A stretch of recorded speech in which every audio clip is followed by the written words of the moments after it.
à tous, ravi de vous retrouver sur Monaco Info. Voici les titres de votre journal.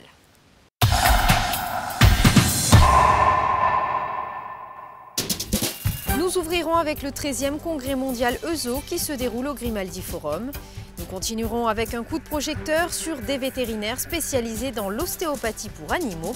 Et pour finir, place à la culture avec la dernière exposition au Barclays Club.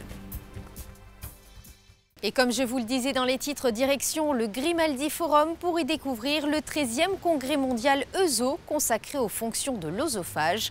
Enjeux et perspectives de ce congrès médical dans ce reportage.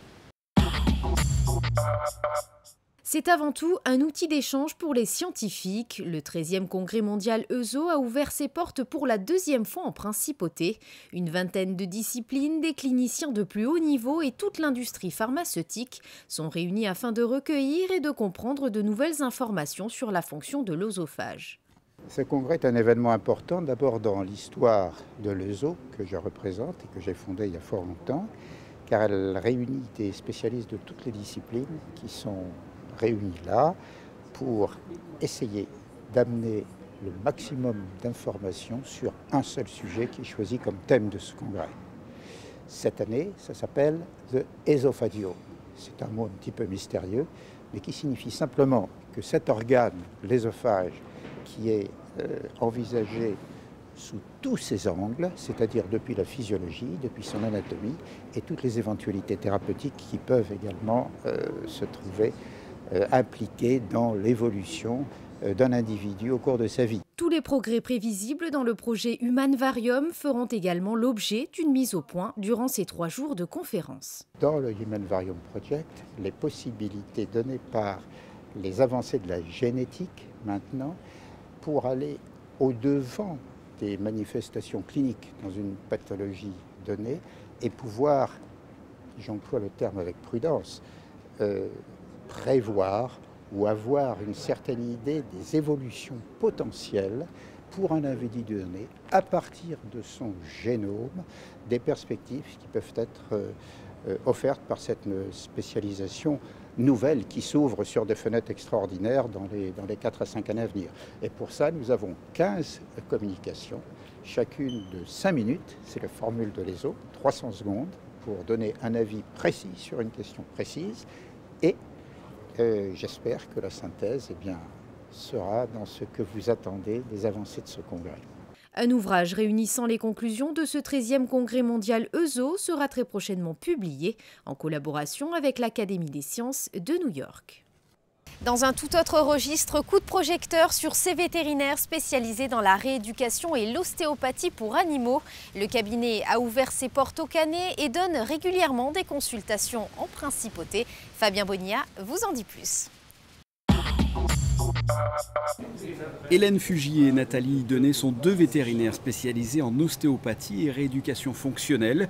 Elles viennent en principauté environ une fois par semaine dans le cabinet du docteur Sorini pour s'occuper d'animaux dont l'état nécessite, outre les soins vétérinaires, de la rééducation.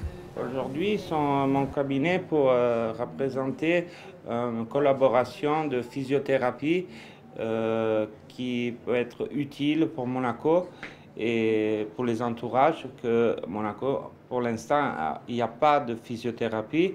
Et puis une collaboration avec cette structure qui est à Canet et à côté de Cannes et avec un service qui peut être en plus pour Monaco.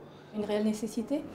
Il n'y a absolument pas, on voit de nombreux chiens qui parfois boitent à vie parce qu'il y a des contractures musculaires qui se sont mis en acte avec des fibroses secondaires et par conséquent des chiens qui restent boiteux toute leur vie alors qu'on aurait pu faire quelque chose.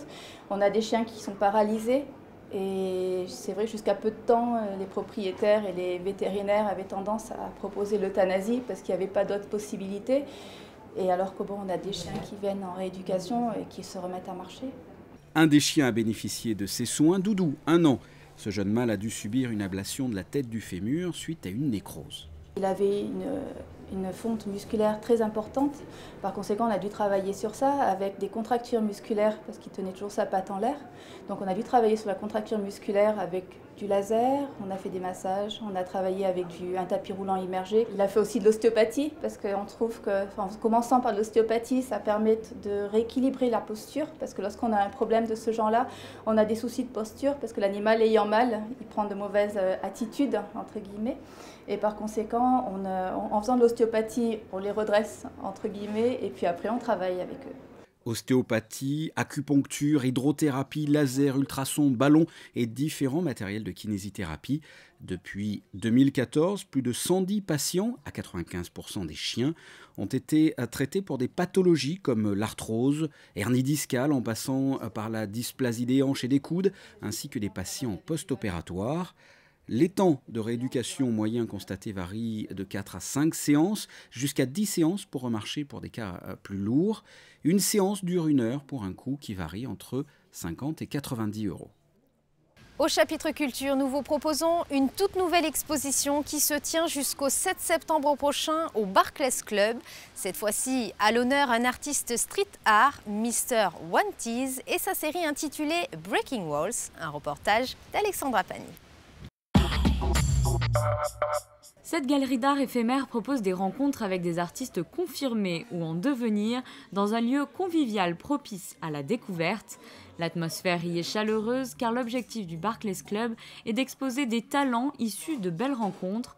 La dernière en date, l'artiste street art Anthony Alberti alias Mr. One Tease. Anthony est quelqu'un qui initie des projets et il m'a permis d'ailleurs d'initier la dernière exposition avec Antoine Graff, et quand on a parlé ensemble, il m'a montré un peu toutes ces séries et moi je fonctionne beaucoup sur les séries. Et j'ai trouvé cette série qu'on a appelé Breaking Walls et ça m'a plu. Je me suis dit que d'abord ça rentrait un peu dans mon univers de clair-obscur. Et ça racontait un peu, moi je suis portraitiste et là on est aussi sur des portraits et puis on est aussi sur quand même l'origine du graphe, quoi. Il y a le mur reconstitué avec des matières un peu trouvées comme ça, et puis le graphe dessus sur un fond noir qui représente aussi un peu mon univers. Donc ça m'a tout de suite plu et je me suis dit il y a un truc à faire et ça rentre dans l'ambiance globale du Barclays Club et des artistes que je présente. Anthony Alberti découvre l'univers du street art il y a une dizaine d'années. En 2011, il décide de tout quitter pour se consacrer à sa passion. Les toiles présentées aujourd'hui au Barclays Club font partie de l'une de ses premières séries. Le travail sur les briques était issu à l'origine d'une exposition qui s'appelait All the Same But Different, donc qui visait en fait à parler juste des expériences des êtres humains, c'est-à-dire que nous sommes tous composés d'expériences et ces expériences bonnes et mauvaises nous aident à notre construction personnelle. J'ai juste décidé de représenter une expérience par une brique et donc l'histoire de chaque personnage est un mur. Et un petit peu de ce fait-là, comme si on avait arraché une personne à son histoire, c'est des murs arrachés qui sont replacés ensuite sur des fonds noirs avec un principe de relief pour dégager en même temps ce qu'on essaie la projection de nous-mêmes, ce qu'on essaie de montrer aux autres que nous sommes, et en même temps sur le jeu des ombres portées que ces briques-là créent sur la réelle personne que nous sommes. Breaking Walls se clôturera le 7 septembre prochain. Les expositions du nouveau Barclays Club se poursuivront quant à elles jusqu'à la fin octobre. Et sachez que vous pourrez découvrir très prochainement sur notre antenne un magazine consacré à l'univers artistique de Mr. One Tease. Passons à présent aux prévisions météo pour ces prochains jours. Mercredi, du soleil malgré quelques nuages avec des températures allant de 20 à 26 degrés. Jeudi, un temps mitigé en perspective avec un mercure légèrement en baisse par rapport à la veille. Vendredi, davantage de soleil le matin que l'après-midi avec un thermomètre stationnaire. Et enfin samedi, un début de week-end plutôt ensoleillé avec une maximale de 25 degrés. C'est la fin de cette édition, merci de l'avoir suivi. À présent, la suite de vos programmes. À très bientôt sur Monaco Info.